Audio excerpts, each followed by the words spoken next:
புதிய தலைமுறை நேயர்களுக்கு வணக்கம். இன்றைய வணக்கம் தமிழ்நாடு செய்தி தொகுப்பை தமிழோடு தொடங்குவோம். ஐயன் திருவள்ளுவரின் குரல்களில் ஒன்றை தற்போது பார்க்கலாம்.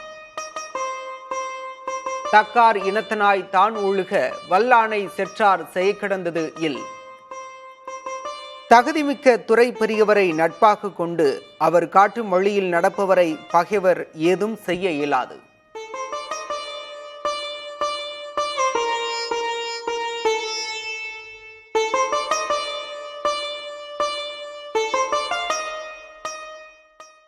தலைப்புச் செய்திகளை தொடர்ந்து பார்க்கலாம். குடியரசுத் தலைவர் இல்லத்தில் நடைபெற்ற குடியரசு தின விருந்தில் தமிழ் மனம் கமழ்ந்தது. தமிழ் கலாச்சாரத்தை பறைசாற்றிய வீணை, மிருதங்கம், புல்லாங்குழல்.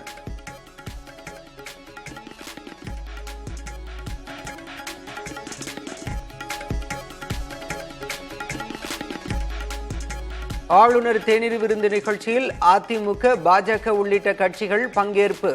தமிழக அரசு, திமுக மற்றும் கூட்டணி கட்சிகள் புறக்கணித்தன.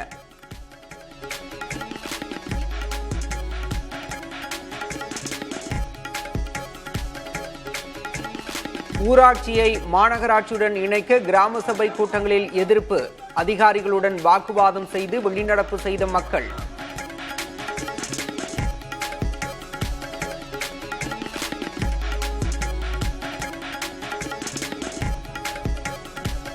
இலங்கை கடற்படையினரால் கைது செய்யப்பட்ட 34 மீனவர்களையும் படகுகளையும் விடுவிக்க நடவடிக்கை எடுக்க வலியுறுத்தல்.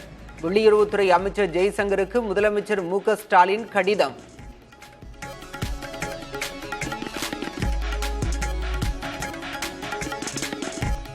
வேங்கை வயல் வழக்கில் திமுக அரசு சிபிஐ விசாரணையை தடுக்கிறது.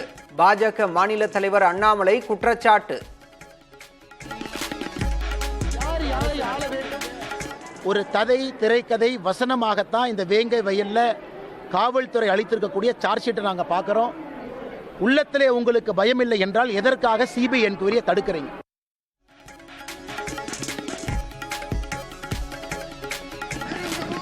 நெய்வேலி என்எல்சி சுரங்கத்தில் ஒப்பந்த தொழிலாளி உயிரிழந்த சம்பவம்.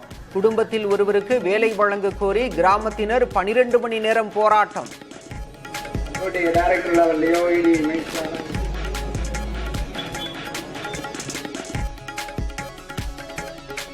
தாவோஸ் மாநாட்டில் பெறப்பட்ட முதலீட்டு புரிந்துணர்வு ஒப்பந்தங்கள் எவ்வளவு? முதலீடுகள் குறித்த வெள்ளை அறிக்கை வெளியிட எடப்பாடி பழனிசாமி வலியுறுத்தல்.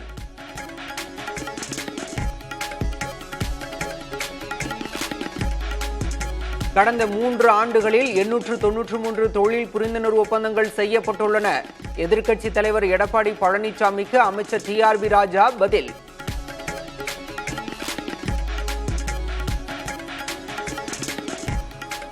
சென்ட்ரல் ரயில் நிலையத்தில் காணாமல் போன அசாம் சிறுவன் 2 வாரங்களுக்கு பிறகு ஆந்திராவில் மீட்பு.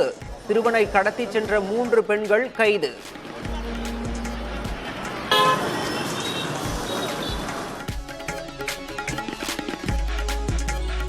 விவசாயிகளையும் வேளாண் தொழிலாளர்களையும் பாதுகாக்க வலியுறுத்தல்.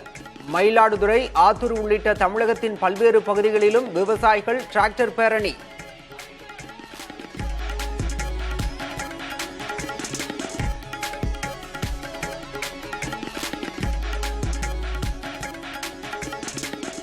கேரளாவில் ஆளுநருக்கு அருகே நின்று கொண்டிருந்த காவல் ஆணையர் திடீரென மயங்கி விழுந்தார். குடியரசு தின விழாவில் பரபரப்பு சம்பவம்.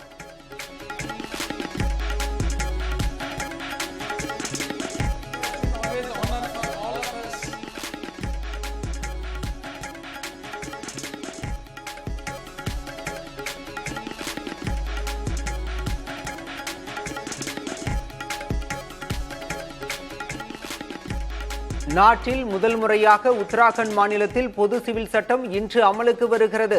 பிரத்யேக இணையதளத்தை முதலமைச்சர் புஷ்கர் சிங் தாமி தொடங்கி வைக்கிறார்.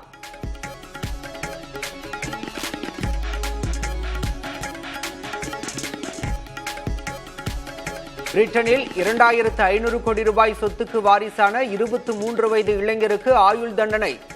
நண்பரை 37 முறை கத்தியால் குத்தி கொன்ற வழக்கில் அதிரடி.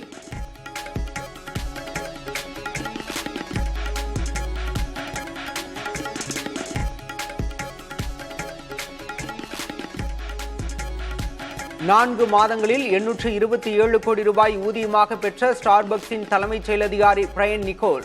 சுந்தர் பிச்சை, டிம் குக் ஆகியோரது ஆண்டு ஊதியத்தை விட அதிகம்.